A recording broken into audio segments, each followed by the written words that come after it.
चैतन्यमयी सत्यमयी परमे परमोच्च प्रभु सत्य नित्यत्वामेव केवलम् अनुवर्तामहि सत्यम् अनुजीवाम केवलम्। ॐ सर्वे भवन्तु सुखिनः सर्वे सन्तु निरामया सर्वे भद्राणि पश्यन्तु मा कश्चित् दुःखभाग् भवेत्। ॐ शान्तिः शान्तिः शान्तिः। करुणामयी माँ परम प्रभु श्री अरविंद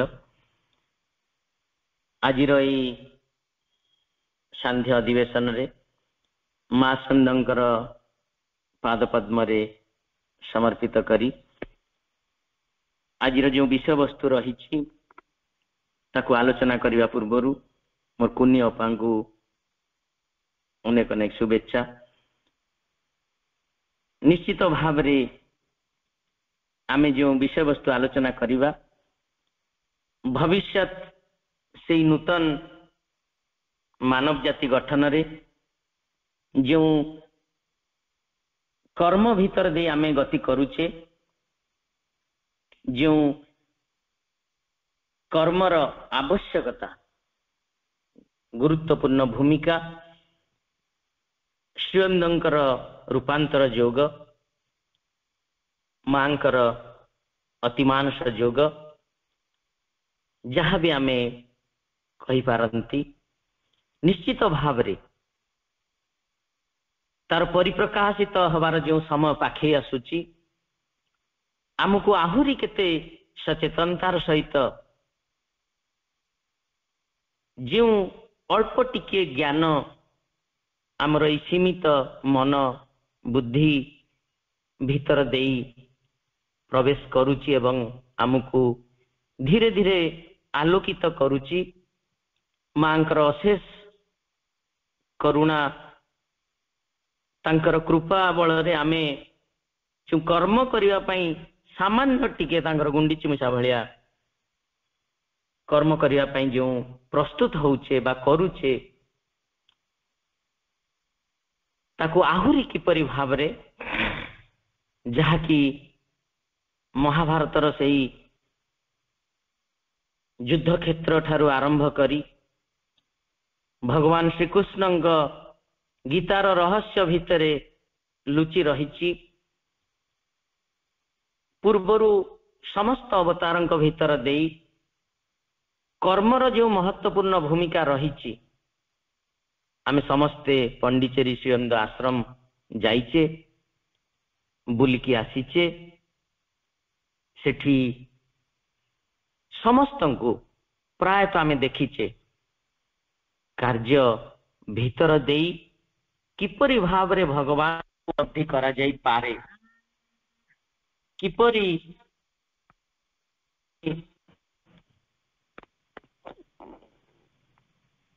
काम भितर आमर दैनंदिन जीवन यापन भितर केमिति भगवान को उपलब्धि करिबा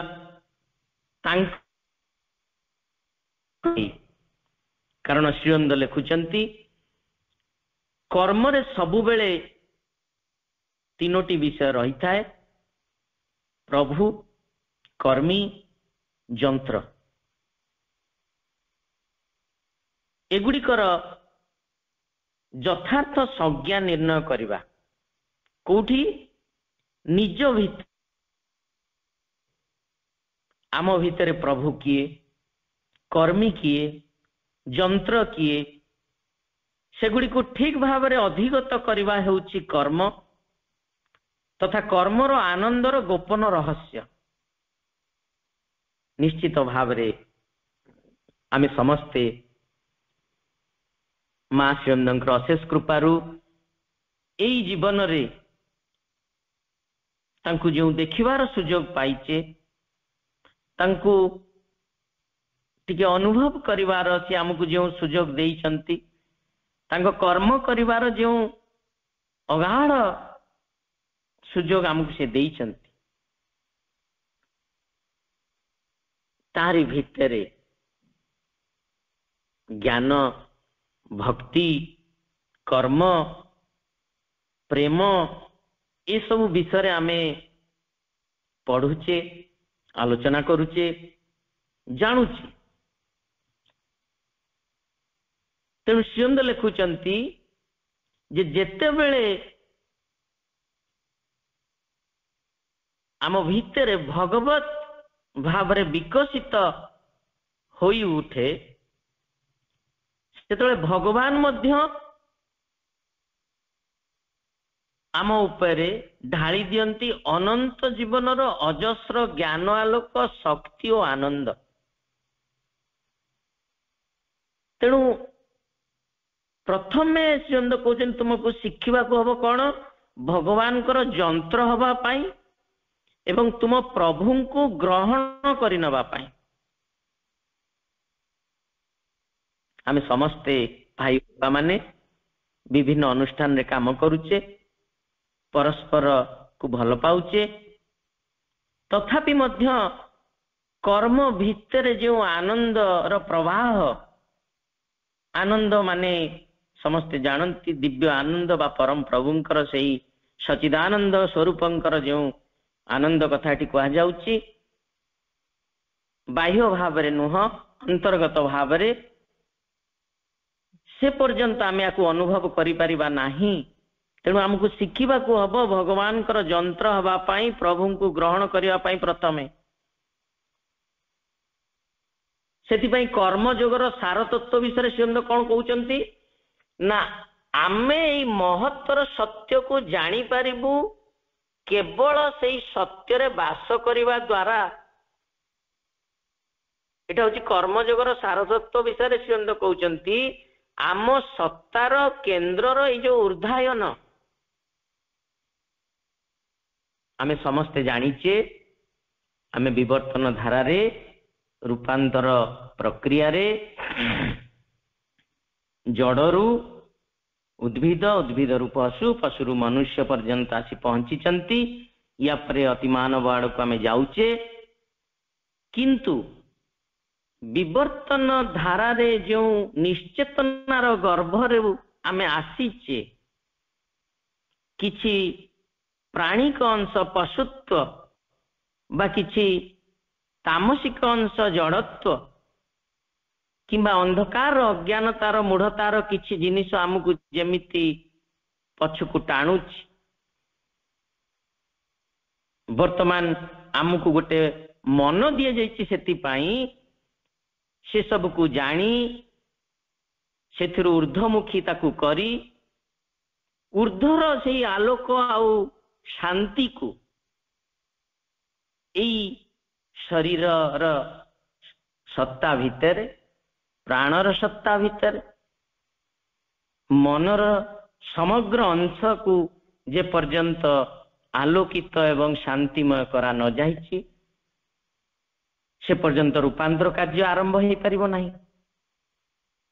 तेणु आमको ये महतर सत्य को, कारण मैटर भितरे जड़ भितरे भगवान परिप्रकाशित हेबे,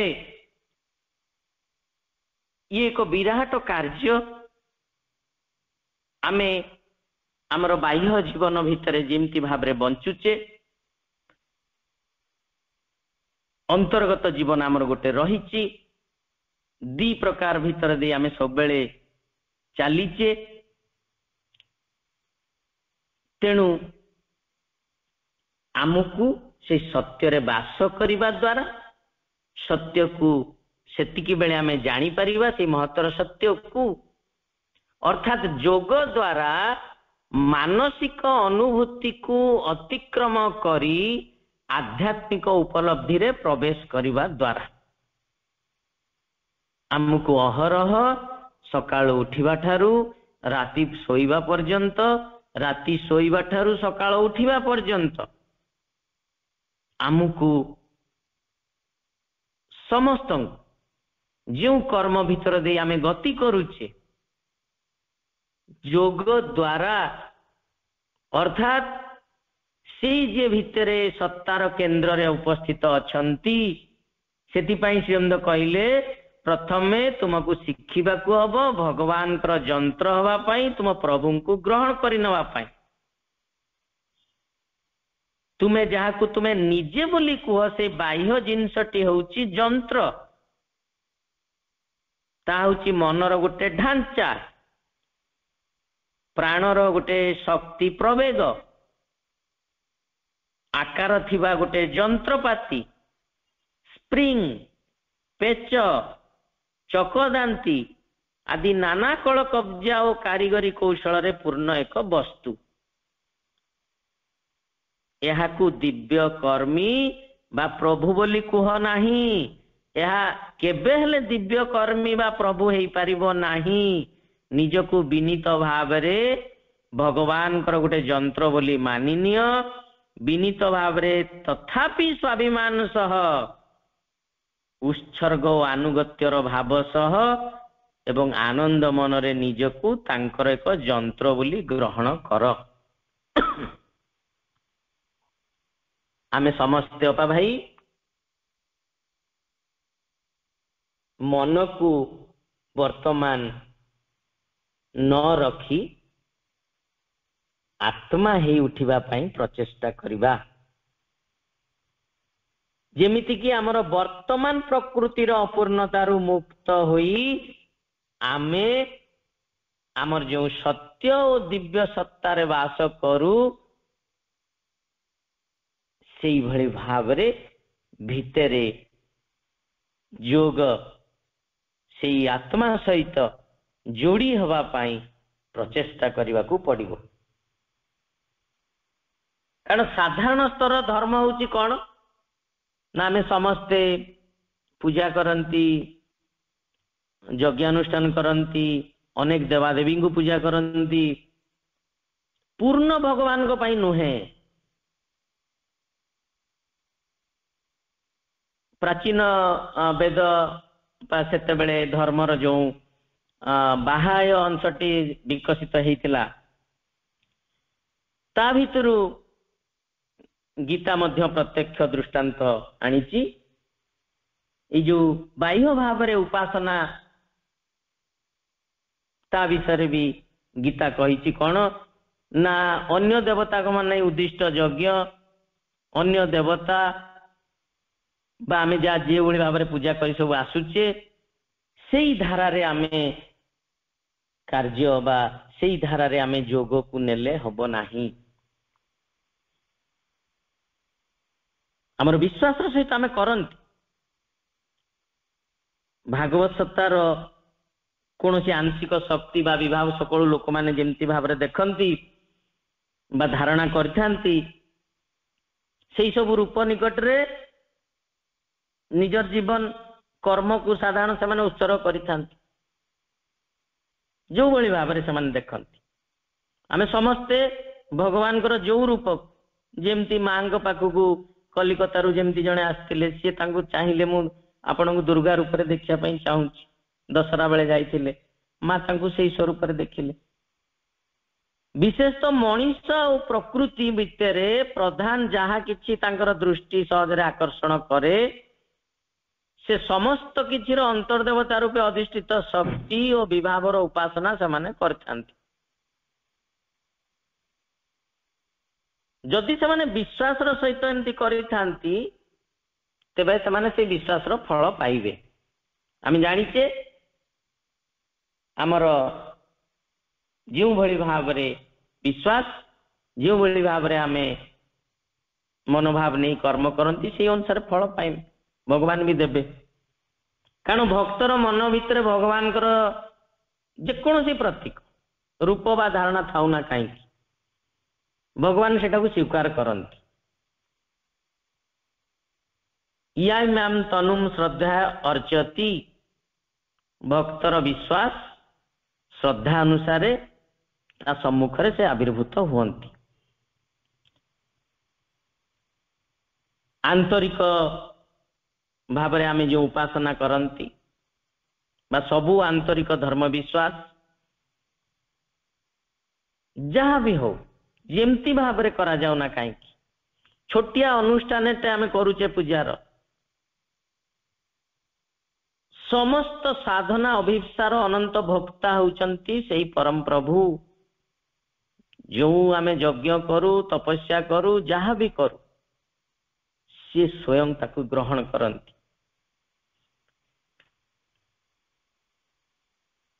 ତେଣୁ ତାର ଫଳ ସ୍ୱରୂପ ଆମର ସମଗ୍ର ଜୀବନ ଓ ଚେତନାର ରୂପାନ୍ତର, ତା ସହିତ ଆମ କର୍ମର ସମଗ୍ର ଭାବ ଓ ଉଦ୍ଦେଶ୍ୟର ପରିବର୍ତ୍ତନ। ଏଇଟା ହଉଛି, ଯଦିଓ ଅନେକ ସମୟରେ ସେଇ କର୍ମର ବାହ୍ୟ ରୂପ ଠିକ ପୂର୍ବ ପରି ରହିଥାଏ, ଏଇଟା ହଉଛି ଗୀତାର କର୍ମଯୋଗର ସାରତତ୍ଵ। ତୁମ ସତ୍ତାର ପରିବର୍ତ୍ତନ କର, ଆତ୍ମା ଭିତରେ ନୂତନ ଜନ୍ମ ଗ୍ରହଣ କର, ସେଇ ନବଜନ୍ମ ଲାଭ କରି ସେଇ ସବୁ କର୍ମ କରିବାକୁ ଅଗ୍ରସର ହୁଅ ଯାହା କରିବା ପାଇଁ ତୁମର ଅନ୍ତରସ୍ଥ ଆତ୍ମା ତୁମକୁ ନିଯୁକ୍ତ କରିଛନ୍ତି। ଇଏ ହଉଛି ଶ୍ରୀଅନ୍ଦ ବର୍ଣ୍ଣନା କରୁଛନ୍ତି ଗୀତାର ସ୍ୱରୂପକୁ ଆମ ଆଗରେ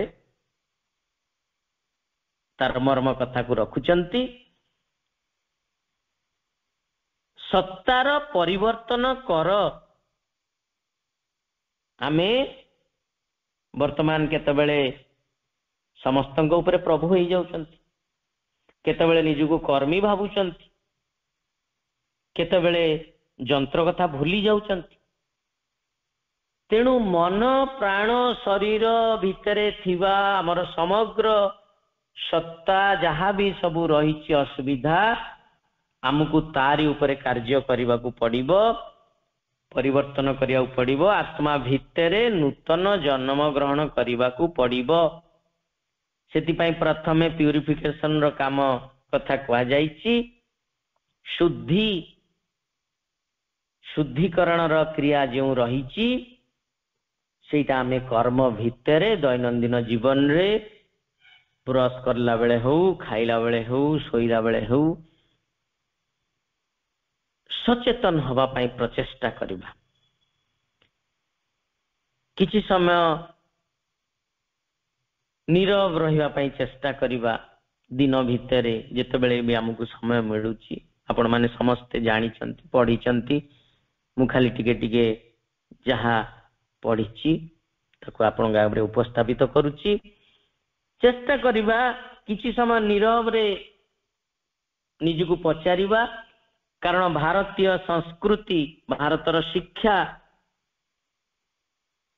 ଯେଉଁ ନିମ୍ନ ଆଡକୁ ଚାଲି ଆସିଥିଲା, ଶ୍ରୀ ଅରବିନ୍ଦ ସମଗ୍ର ମାନବ ଜାତିକୁ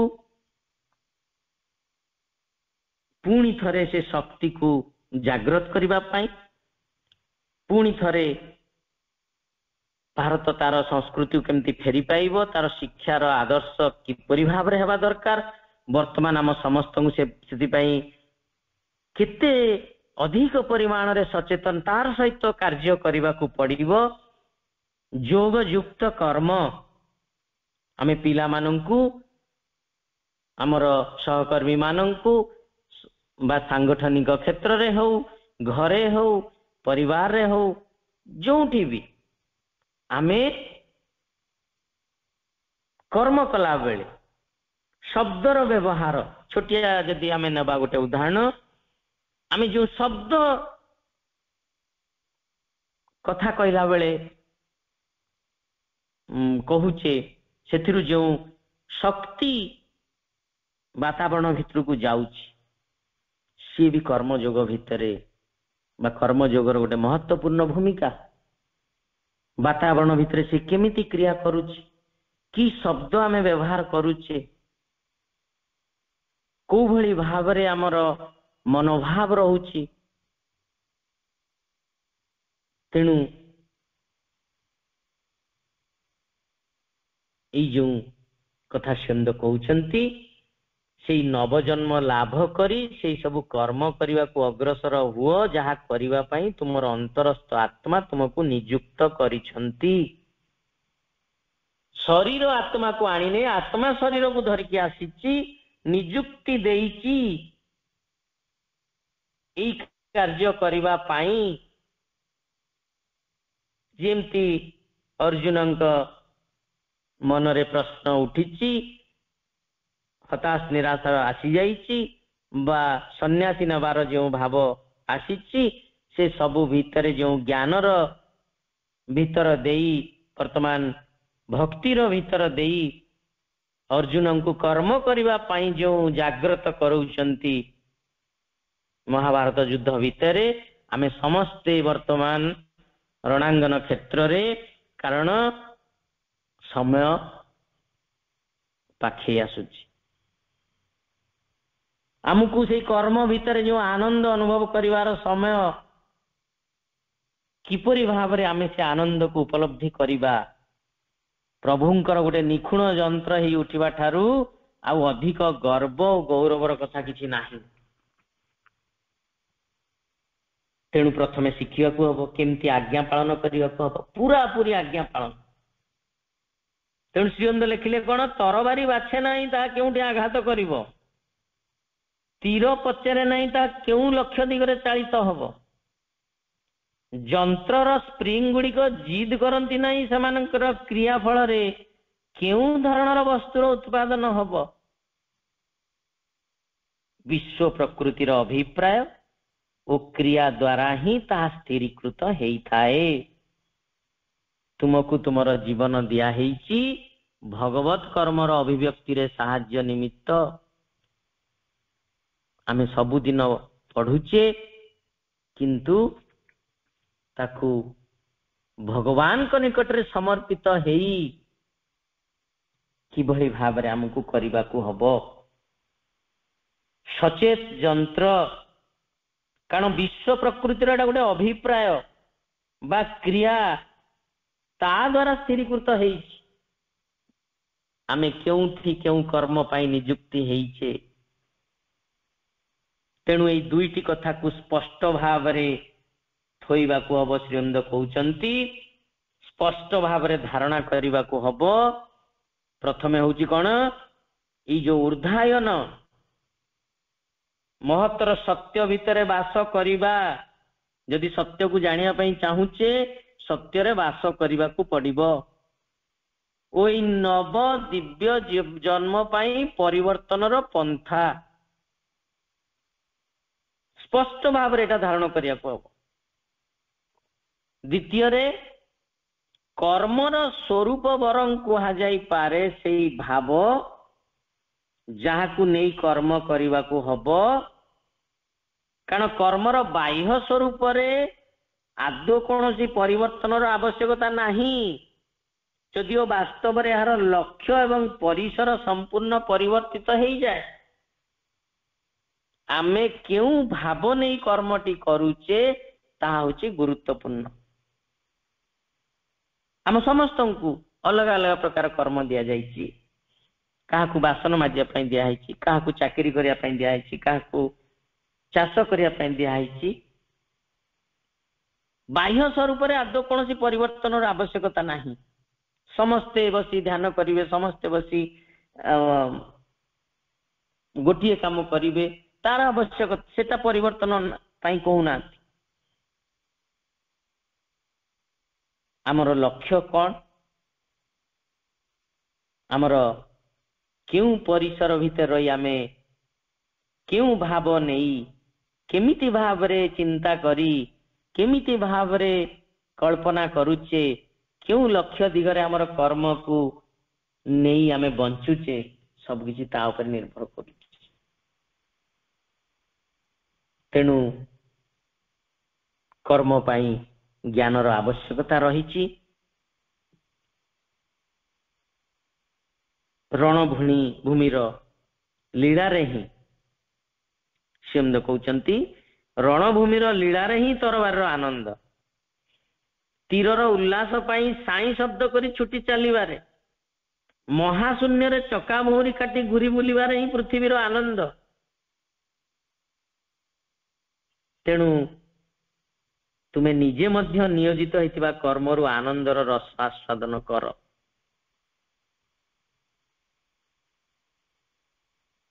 आमको भगवान कर्म करिया पाई जो कार्यटी दिया जाइछि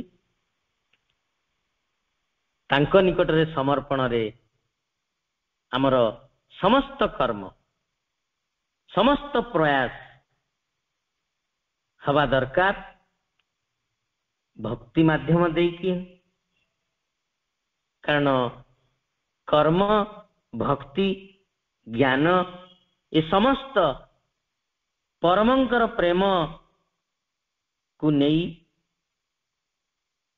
କାରଣ ସିଅମ୍ଦ ଲେଖୁଛନ୍ତି କଣ ନା ଏଇ ଭକ୍ତି ଦ୍ୱାରା ହିଁ ସମସ୍ତ କର୍ମ ଓ ସମସ୍ତ ପ୍ରୟାସ ପରମ ଜଗଦୀଶଙ୍କ ନିକଟରେ ସମର୍ପଣରେ ପରିଣତ ହୁଏ। ଆମେ ଯୋଉ ସମ୍ପୂର୍ଣ୍ଣ ଆତ୍ମୋତ୍ସର୍ଗ କରିବା ଦ୍ୱାରା ଐକାନ୍ତିକ ଶରଣାଗତି ହେବା ଦ୍ୱାରା ଆମେ ଅସଲରେ ସେତେବେଳେ ହିଁ ଭକ୍ତି ଭିତରେ ଭଗବାନଙ୍କୁ ଡାକିପାରିବା। এই ଭକ୍ତି ଦ୍ୱାରା ହିଁ ସମସ୍ତ କର୍ମ ସମସ୍ତ ପ୍ରୟାସ ପରମ ଜଗଦୀଶଙ୍କ ନିକଟରେ ସମର୍ପଣରେ ପରିଣତ ହୁଏ। ଆମ ପାଖରେ ଜ୍ଞାନ ଥାଇପାରେ, ଆମେ କର୍ମ କରୁଥାଇ ପାରନ୍ତି, କିନ୍ତୁ ଯଦି ଆତ୍ମୋତ୍ସର୍ଗ ଭାବ ନଥିବ, ସମ୍ପୂର୍ଣ୍ଣ ଆତ୍ମ ଉତ୍ସର୍ଗ, ଐକାନ୍ତିକ ଶରଣାଗତି, ବିଶ୍ୱାସ ଅଛି କିନ୍ତୁ ଭରସା ପାଉନାହିଁ,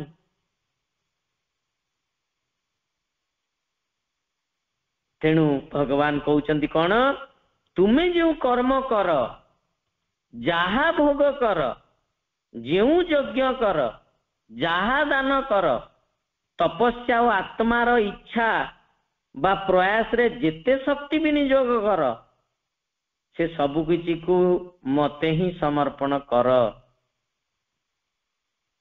ସେଥିପାଇଁ ଆମେ ସମସ୍ତେ ଆରମ୍ଭରେ ମାଙ୍କୁ ସମର୍ପିତ କରନ୍ତି। ଯେଉଁ କାର୍ଯ୍ୟ କରିବାକୁ ଯାଆନ୍ତି 2 ମିନିଟ ନିରବ ପ୍ରାର୍ଥନା ସହିତ ମାଙ୍କ ଚରଣରେ ସମର୍ପିତ କରି କାର୍ଯ୍ୟ ଆରମ୍ଭ କରନ୍ତି। ପୁଣି ସରି ସାରିଲା ପରେ ଯେଉଁ କର୍ମଟି କଲେ ତାହା ଆହୁରି କିପରି ଭଲ ଭାବରେ ଆରଥରକୁ ହେଇପାରିବ ବା ତାଙ୍କର ଉପସ୍ଥିତିରେ କାର୍ଯ୍ୟଟି କେତେ ସୁନ୍ଦର ଭାବରେ ହେଇଛି, ମାଙ୍କ ପାଖେ କୃତଜ୍ଞତା ଜଣେଇ ଆମେ ସମର୍ପଣ କରନ୍ତି। ଆଉ ସେଟା ହେବା ଦରକାର। ମତେ ହିଁ ସମର୍ପଣ କର ସେ କହୁଛନ୍ତି। ଏମିତି ଭାବରେ ହିଁ ଜୀବନର କ୍ଷୁଦ୍ରତମ ତୁଚ୍ଛତମ ଘଟଣା ନିଜ ମଧ୍ୟରୁ ବା ନିଜର ଯାହା କିଛି ଅଛି ତା ମଧ୍ୟରୁ ନିତାନ୍ତ ମୂଲ୍ୟହୀନ ଦାନ, ନିହାତି ସାମାନ୍ୟ କର୍ମ, ଏ ସବୁ କିଛି ସେତେବେଳେ ଦିବ୍ୟ ସାର୍ଥକତା ଲାଭ କରେ ଏବଂ ଏଇ ସମର୍ପଣ ହେଇଥାଏ ଭଗବାନଙ୍କର ଗ୍ରହଣ ଯୋଗ୍ୟ। ଭଗବାନ ଭକ୍ତର ଆତ୍ମା ଓ ଜୀବନକୁ ଅଧିକାର କରିବା ପାଇଁ ଏ ସବୁକୁ ହିଁ ଉପଲକ୍ଷ୍ୟ କରିଥାନ୍ତି।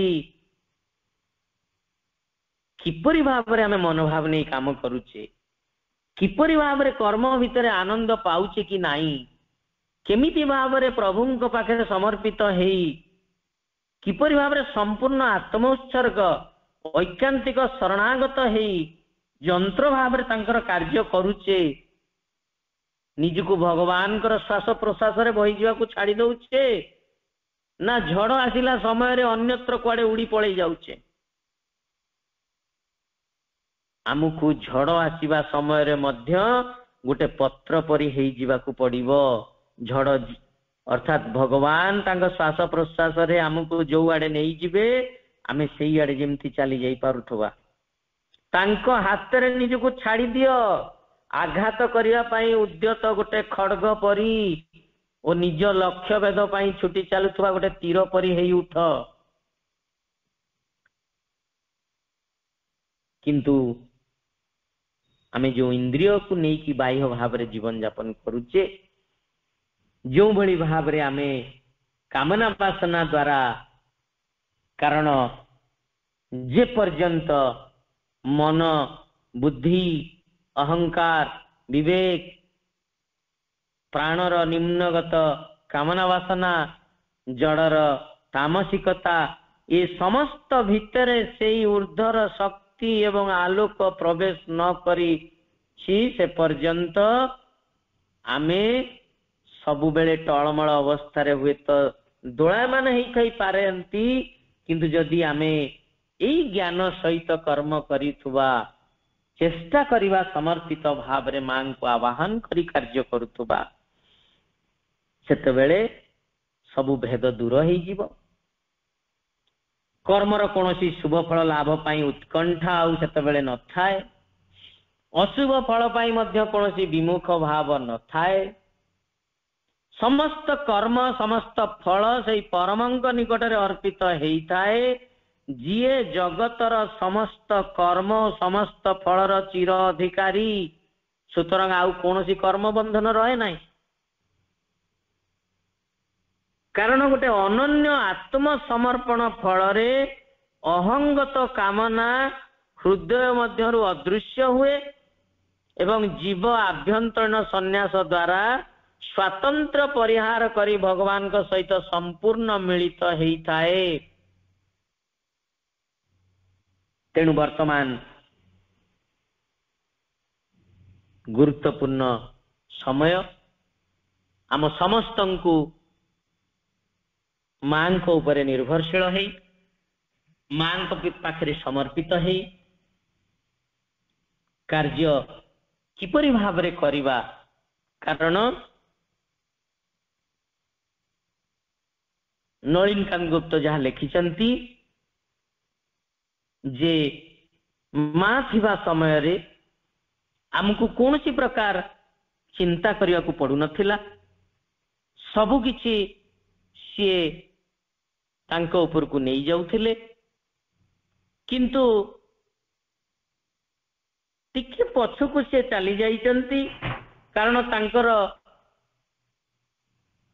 संतान माने किपरि भाव रे नूतन आलोक ज्ञान को नहीं कर्म करि पारिबे, सीधा सड़क भाव प्रत्यक्ष भाव रे भगवान को से परम को दर्शन लाभ करि पारिबे। किछिटा कंडीशन बा किछिटा जो शर्त रखा जाइछ आमको से शर्त को पूरण करने को पड़िबो। सेति पई आमको निजुकु तैयारी हवा पाई निजुकु किभଳି भाबरे सेई जोग पथ देई आमे सहजरे नूतन आलोक अभिमुख रे यात्रा करि पारिबा। सेति पई आमको प्रचेष्टा करने को पड़िबो। कारण सीधा सड़क भाव रे वर्तमान जेमती से लिखिचंती श्री अरविंद प्रच्छद परदार पछुक जेतबेले चली जाइचंती वर्तमान सूक्ष्म भाव रे आमे जदि तांको प्रार्थना करिबा डाकिबा निश्चित भाव रे से सब बेले अहर आम सहित रहिचंती। तेणु ठीक बाटटी होउची आ अनुभव करिबा जे कामटी मांकर केवल तुम काम नुहे अन्य मानकर काम मध्य एवं ताकू एपरि गोटे भाव बा उत्साह नहीं करी चलिबा जहाँ एक सार्विक सुसंगति और सुसमंजसता आनीदब। तेणु कर्म गुरुत्वपूर्ण हम समस्त को दैनंदिन किसी ना किसी गोटे घंटा निस्वार्थ पर भाव मां हो कार्य करने को पड़िबो। आमे जो संगठन सहित जोड़ी ही अच्छे, जो समाधि मंदिर सहित जोड़ी अच्छे, जो शिक्षानुष्ठान सहित जोड़ी ही अच्छे, घरे हो पछे के मध्य गोटे घंटा फूल गछ लगेइबा बाड़ी बगीचा काम करिबा निस्वार्थ पर भाव रे ताही हबो। बासेई कर्म भीतर देई आमे भगवान को उपलब्धि करिवार मतांक आनंद को अधिक भाव रे स्पष्ट भाव रे अनुभव करिवार गोटे प्रयास आज तो समय हो जाइछि। तेणु स्वयंकर गोटे बाणी heaven's call is rare, rare the hearts that hits, the doors of light are sealed to common mind, heaven's call is rare।